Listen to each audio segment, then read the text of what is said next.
Carla Estrada, kinumpirma na ang hiwalayan ni Daniel Padilla at Catherine Bernardo.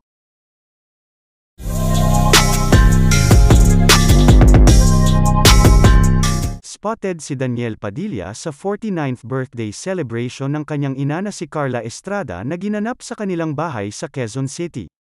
Base sa Instagram stories ni Carla, nakuna ng video ang yakapan ng mag-ina nang dumating si Daniel. Kasama ni Daniel si Luz Baga Laksa, ang manager niya sa Star Magic, ang talent management arm ng ABS-CBN. May family picture rin sila kasama ng mga nakababatang kapatid ni Daniel. Wala ang girlfriend ni Daniel na si Catherine Bernardo sa mga ni-repost na pictures ni Carla sa kanyang IG.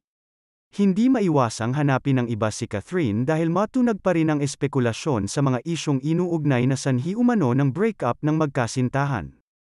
Hindi malinaw kung dumating si Catherine at di lang nakuna ng picture, o kung mayroon itong prior engagement kung hindi man ito nakarating sa pagdiriwang ng birthday ni Carla.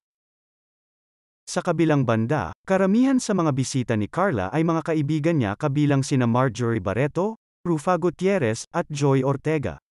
Naroon din si Sunshine Cruz. Sa kabilang banda, nakatawag ng pansin ang Instagram post ni Carla na puno ng Bible verses at inspirational quotes tungkol sa pag-handle ng mga pagkakamali. Kalakip iyon ng ilang solo pictures ni Carla, na may kasama ring family picture at birthday messages sa kanya. Sabi ni Carla sa isang caption niya, "Be strong and courageous. For the Lord your God will be with you." May isa pa siyang quote na nagsasabing, "He who is without sin among you, let him be the first throw a stone." John 8:7. Sabi sa isa pang quote, "Your past mistakes are meant to guide you, not define."